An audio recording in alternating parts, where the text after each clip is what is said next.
Hotel சுவையில் பன்னீர் டிக்கா செய்யலாம் வாங்க. Hello friends, welcome to Subbu creation. எல்லோரும் எப்படி இருக்கீங்க? நல்லா இருக்கீங்களா ஃப்ரெண்ட்ஸ்? இன்றைக்கி பன்னீர் டிக்கா நம்ம வீட்டிலேயே செய்யலாம். அது எப்படி செய்யலான்னு பார்க்கலாம் வாங்க. அதுக்கு என்னென்ன பொருள் தேவைன்னு பார்க்கலாம்.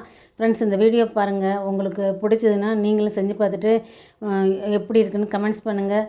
சேனலை சப்ஸ்கிரைப் பண்ணி பெல் ஐக்கான் ப்ரெஸ் பண்ணி ஆல் செலக்ட் பண்ணால் என்னோடய வீடியோஸ் உங்களுக்கு உடனுக்குடன் வரும். இதுக்கு ஒரு பாக்கெட் பன்னீர் எடுத்து வச்சுருக்கு, குடமிளகா, தக்காளி, பெரிய வெங்காயம் எடுத்து வச்சுருக்கு. எல்லாத்தையும் பெரிய பெரிய ஸ்கூப்பாக வெட்டிக்கணும். நல்லா பெரிய சதுரமாக வெட்டி எடுத்து வச்சுக்கணும். பன்னீர், வெங்காயம், தக்காளி, குடமிளகா எல்லாத்தையும் எடுத்து வச்சுட்டு நம்ம ஒரு ஸ்டிக்கில் கோத்தும் நம்ம செய்யலாம். இல்லைன்னா நம்ம ட்ரேலையும் பண்ணி வச்சுக்கலாம். தயிர் ஒரு 1/4 கப் எடுத்து வச்சுருக்கு. அதுக்கு கூட சேர்த்த சாட் மசாலா 1 ஸ்பூனு, அதுபோக கரம் மசாலா ஒரு 1/2 ஸ்பூனு எடுத்து வச்சுருக்கு. மஞ்சப்பொடி ஒரு தேவையான அளவு போட்டுக்கலாம். ஒரு 1/2 ஸ்பூன் மஞ்சப்பொடி, மிளகாப்பொடி ஒரு 1/2 ஸ்பூன் எடுத்து வச்சுருக்கு. இஞ்சியும் பூண்டும் நல்லா துருவி வச்சுருக்கு.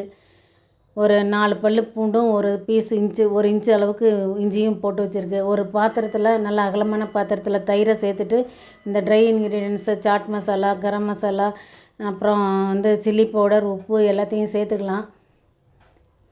சேர்த்துட்டு நல்லா கலக்கி விட்டுடலாம். மஞ்சப்பொடி எல்லாத்தையும் சேர்த்துக்கணும். எல்லாத்தையும் சேர்த்து நம்ம நல்லா கலந்து விட்டுட்டு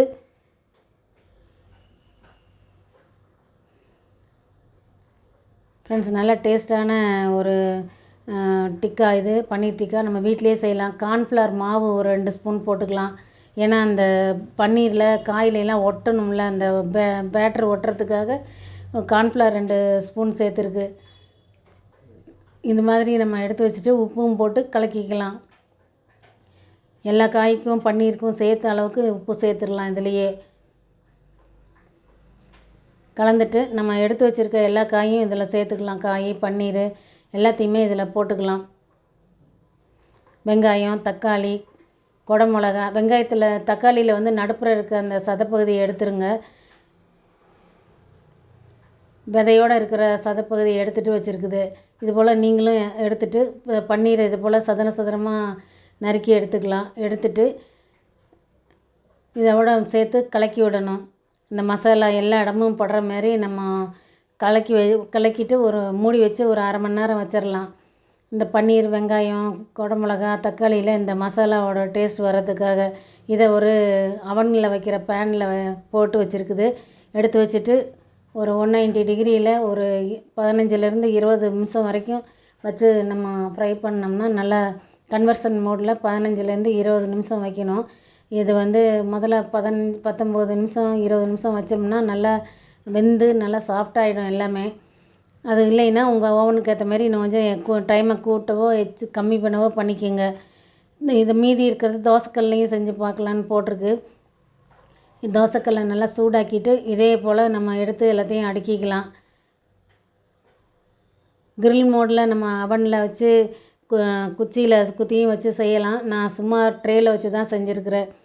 இது பாருங்கள். இப்போ இது போல் நம்ம தோசைக்கல்லில் அவன் வேண்டியதில்லை. நம்ம தோசைக்கல்லையும் வச்சு இது போல் வச்சுட்டு மீடியம் ஃப்ளேமில் வச்சுட்டு ஒரு பக்கம் நல்லா வெந்ததுக்கப்புறம் திருப்பி போட்டு இன்னொரு பக்கமும் வேக வச்சு எடுத்தால் அதுக்கும் இதுக்கும் ரொம்ப வித்தியாசம் ஒன்றுமே இருக்காது. நல்லா வெந்துடும். ஈஸியாக நம்ம பன்னீர் டிக்கா வீட்டிலேயே செஞ்சு சாப்பிடலாம். ஒரு ஸ்டார்டர் நம்ம செய்கிறோங்கிற ஒரு நல்ல திருப்தி இருக்கும். பாருங்கள், நல்லா வெந்துடும். வெந்ததுக்கப்புறம் இது போல் நம்ம திருப்பி போட்டு எடுத்துக்கலாம். வேக வச்சு எடுத்துக்கலாம். நல்லா டேஸ்ட்டான காரசாரமான ஒரு டிக்கா நமக்கு ரெடி ஆகிடுச்சு. நீங்களும் செஞ்சு பாருங்கள்.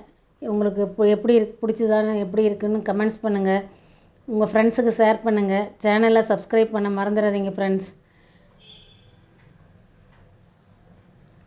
அவங்கள ஃப்ரெண்ட்ஸையும் சப்ஸ்கிரைப் பண்ண சொல்லுங்கள். பாருங்கள், இது போல் நல்லா 2 சைடும் வெந்துடும். நம்ம மூடி வைக்க கூட வேண்டியதில்லை. அப்படியே மீடியம் ஃப்ளேமில் கொஞ்சம் நேரம் வச்சுருந்தா நல்லா வெந்து வந்துடும். நீங்களும் செஞ்சு சாப்பிட்டு பார்த்துட்டு எப்படி இருக்குன்னு கமெண்ட்ஸ் பண்ணுங்கள். சேனலை சப்ஸ்கிரைப் பண்ணுங்கள். தேங்க்யூ ஃபார் வாட்சிங்.